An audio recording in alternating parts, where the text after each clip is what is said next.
قال النبي صلى الله تعالى عليه وسلم ادبوا اولادکم على ثلاث خصال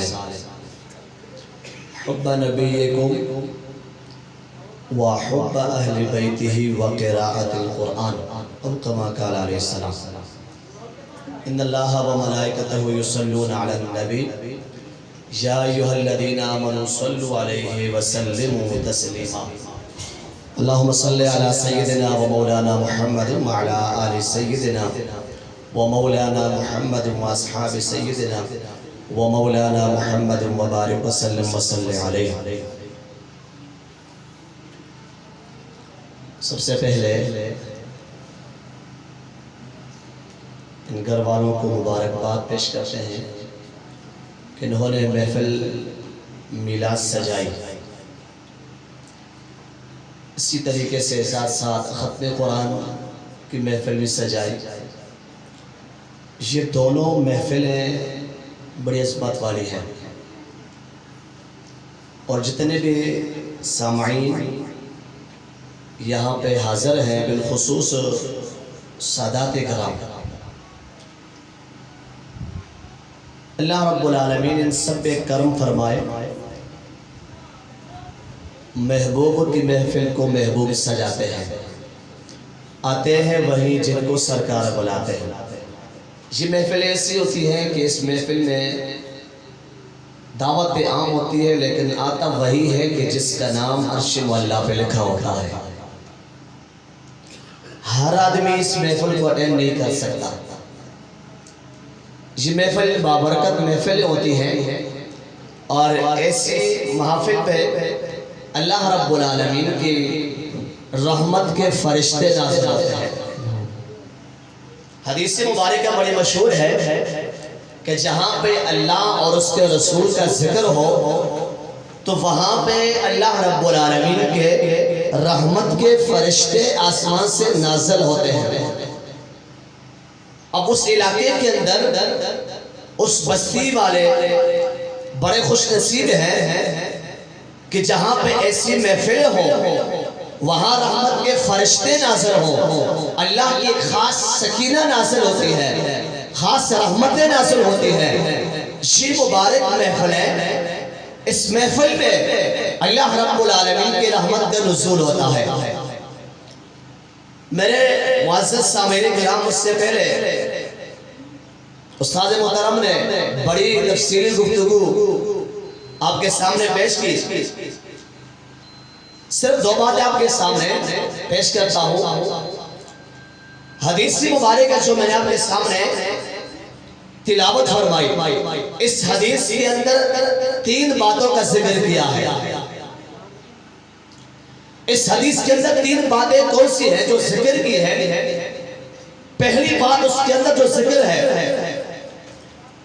کہ اپنے بچوں کو تین تعلیمیں ضرور دو، تین تعلیم ضرور دینا۔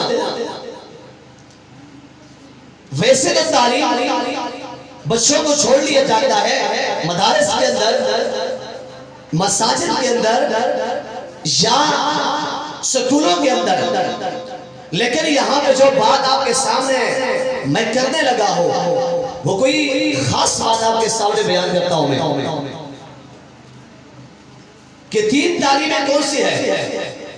حدیث مبارک کے اندر ہے، توجہ، کہ ادبوا اولادکم علی ثلاث خصال، اپنے بچوں کو تین تعلیمیں دو۔ پہلی تعلیم حب نبیکم، نبی کے ساتھ تعلق جوڑنا، نبی کے ساتھ محبت کرنا، نبی کے ساتھ ایسی محبت کرنا کہ جب بھی رسول اکرم صلی اللہ علیہ وسلم کی شان میں، نبی اکرم صلی اللہ علیہ وسلم کی ذات میں، اس کی آل کی ذات پر اگر کوئی انگلی اٹھائے، یقین جانے کو ساری باتیں چھوڑ کر اس پہ اپنے جان فدا کر لے، اپنے مال کو فدا کر لے، فقط ایک ہی بات کے لیے اطیع اللہ و اطیع الرسول، اطیع اللہ و اطیع الرسول، میں نے اللہ سے محبت، نبی سے محبت، نبی سے محبت ضروری ہے۔ میں یہاں پہ چھوٹی سی مثال دیتا ہوں۔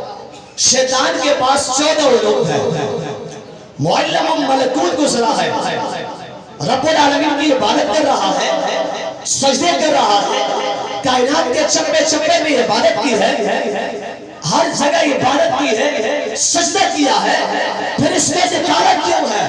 بات ایک ہی ہے، اللہ کا حکم نہیں مانا۔ وہ حکم نماز کا نہیں تھا، وہ حکم روزے کا نہیں تھا، وہ حکم حج کا نہیں تھا، وہ حکم کتابیں پڑھنے کا نہیں تھا، وہ حکم کس کا تھا؟ کہا تم میرے آدم کو سجدہ کر دے، تمہاری ساری عبادت ہو جائے گی۔ نبی کے ساتھ محبت، نبی کے ساتھ الفت۔ شیطان نے کیا کہا؟ سب فرشتوں نے سجدہ کیا اور شیطان عقل میں کھڑا ہو گیا۔ اللہ نے کہا میری جنت سے نکل جا۔ تو یہاں پہ ایک سبق دیا جاتا ہے، سارے علوم ہونے کے باوجود بھی اگر نبی کی محبت دل میں نہیں ہے، اللہ فرماتا ہے ساری تعلیم، ساری ڈگریاں، ساری عبادتیں تمہارے منہ پہ مار دی جائیں گی۔ ایک سیٹ میں میرے نبی کی محبت ہے، ایک سیٹ میں تمہاری زندگی کی تعلیم ہے، سارے تمہارے منہ پہ مار دی جاتی ہے۔ دوسری کون سی بات ہے؟ حب اہل بیت ہے، اہل بیت کے ساتھ محبت یہ ضروری ہے۔ دیکھو نماز کیا ہے؟ نماز فرض ہے، زکوٰۃ فرض ہے، باقی علوم جو کرتے ہو ہوا وہ نماز کی صورت میں ہے، زکوٰۃ کی صورت میں ہے، وہ تمہاری جان کے ساتھ اس کا تعلق خاص ہے۔ لیکن یہاں پہ ایک بات اور بیان فرمائی کہ میرے نبی کی اہل بیت سے محبت کرنی ہے۔ جس کے دل میں نبی کی اہل بیت سے محبت نہیں ہے، یقین جانے وہ دل ویران ہے۔ نبی کی محبت، نبی کے اہل بیت کی محبت، اگر ایمان کو مکمل کرنا چاہتے ہو، ایمان تمہارے رگ رگ میں بس جائے، تمہارے ہوش ہوش میں بس جائے، اہل بیت سے محبت کرو گے تمہارے سارے اعمال قبول کر دیے جائیں گے۔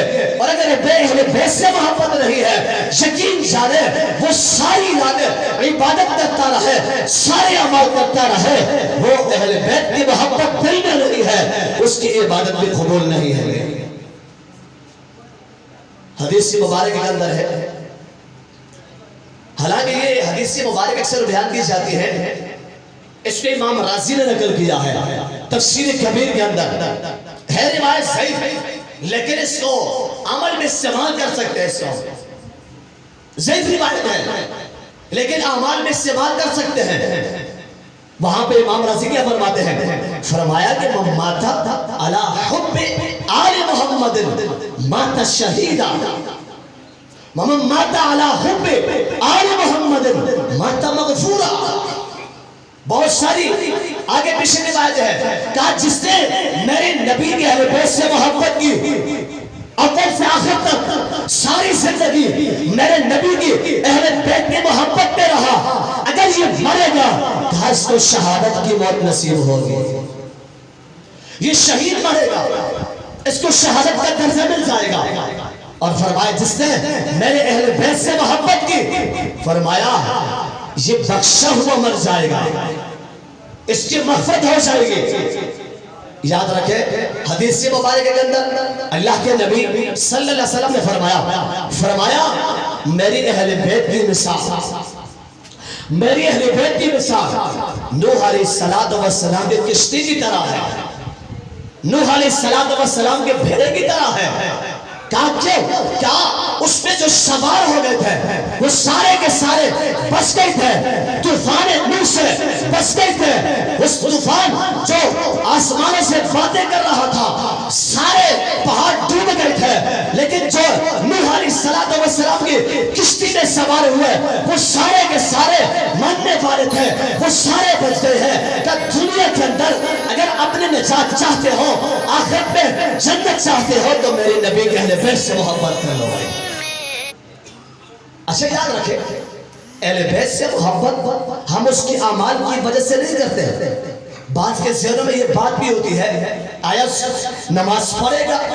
وہی اہل بیت نماز پڑھنے سے نہیں بنتا, اہل بیت زکات دینے سے نہیں بنتا, اہل بیت روزہ رکھنے سے نہیں بنتا, اہل بیت بیت اللہ کا طواف کرنے سے نہیں بنتا. اہل بیت ہے کیا ہے؟ کہا فاطمہ الزہرا رضی اللہ تعالی عنہا, حسنان کریمین, علی شیر خدا. یہ وہی سے سلسلہ قائم دائم ہے جب تک یہ نبی کی اہل بیت سے محبت کریں گے. یاد رکھ جائیں نبی نے فرمایا ہے, فرمایا یہ دنیا میں نجات والے ہیں.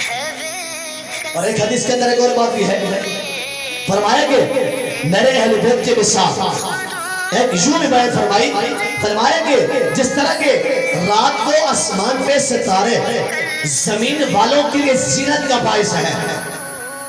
ہم دیکھتے ہیں ستاروں کو دیکھتے ہیں, یہ زینت کا باعث ہے, کائنات کی زینت ہے. کہا سنو عرش والوں کے لیے روئے زمین پر اہل بیت کی مثال ایسی ہے جس طرح کے وہ ستارے چمک رہے ہیں زمین والوں کے لیے, آسمان پر آسمان والوں کے لیے زمین پہ جو ستارے چمک رہے ہیں وہ آل رسول ہے, اہل بیت ہے.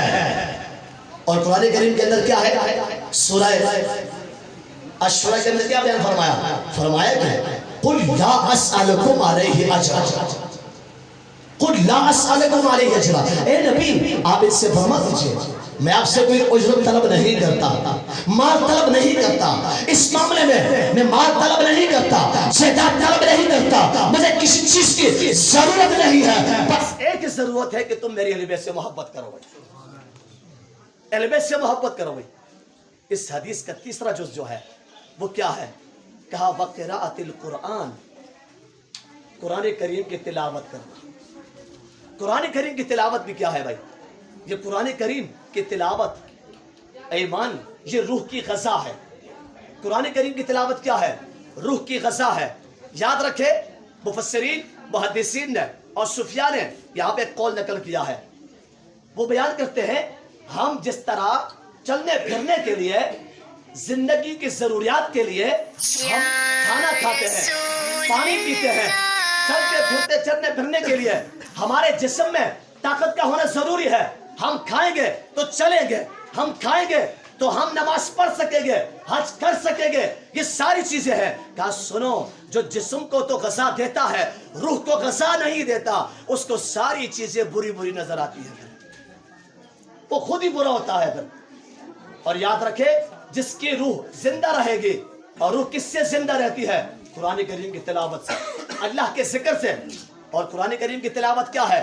قرآن کریم کی تلاوت کرنے والا ایک حدیث مبارکہ حضرت عبداللہ بن مسعود, ایک دن اللہ کے نبی صلی اللہ علیہ وسلم رات کا وقت ہے, اللہ کے نبی صلی اللہ علیہ وسلم مسجد نبی میں بیٹھے ہیں, صحابہ کرام ساتھ بیٹھے ہوئے ہیں.